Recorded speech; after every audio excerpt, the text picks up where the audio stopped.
if we look at example 17, we see that we have a particle that's moving along the x-axis with very simple velocity, 4 minus 2t. And we're asked to find the total distance which the particle travels over the interval from 0 to 3. So we can see just quickly, if t is 0, we make that 0 right there, then we're going to have a velocity of 4.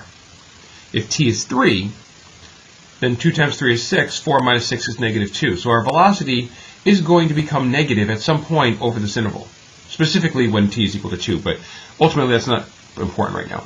Okay. The idea that the velocity will become negative means that we want to take into account this idea for total distance that we need the absolute value.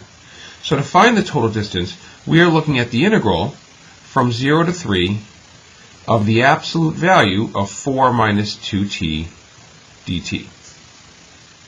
Now in order to do this on the calculator, right, we're going to go to y1, and we have 4 minus 2x placed into our equation editor.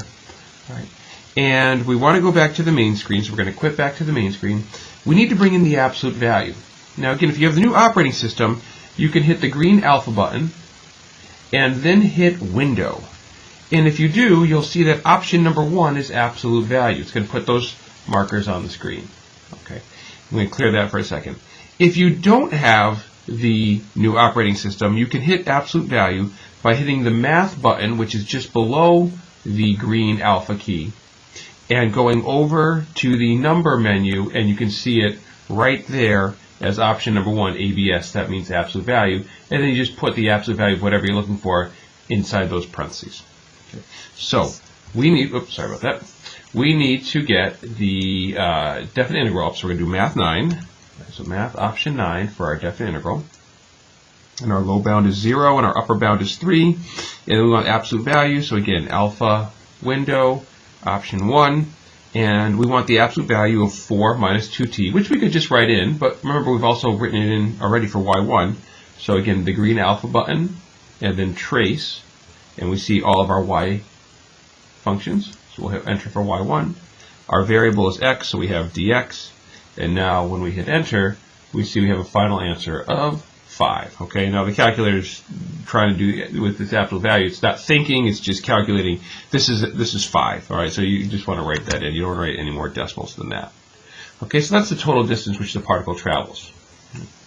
Now, if we go to part B, if the particle is at x equals 2 when t equals 0, what's the particle's position at t equals 3? So again, we're talking about the same time interval from 0 to 3.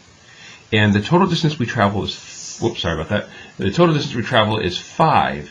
So what we want to avoid is the idea of, okay, well, we were at 2. We traveled a total of 5 units, so therefore the answer is 7. That's not actually the case, because when we're dealing with a new position, the negative values need to stay negative. So when we find the particle's position at t equals 3, that's saying what is x of 3? What does that equal? All right, well, according to our notes, the new position is equal to the old position, and the old position is 2, plus all of the change. Right? Well, when does the change start? Well, x is 2 at time 0, so that's our low bound. And we're interested when time is 3, so that's our upper bound. And the change in position is velocity. And again, this time, no absolute value, because if we're moving backwards, we want to take that into account. So when we go to the calculator, we're going to do 2 plus, and then math 9 to bring up our definite integral, and then integral from 0 to 3 of our velocity function, which once again, we can do alpha trace because we know it's located in y1, dx. Right?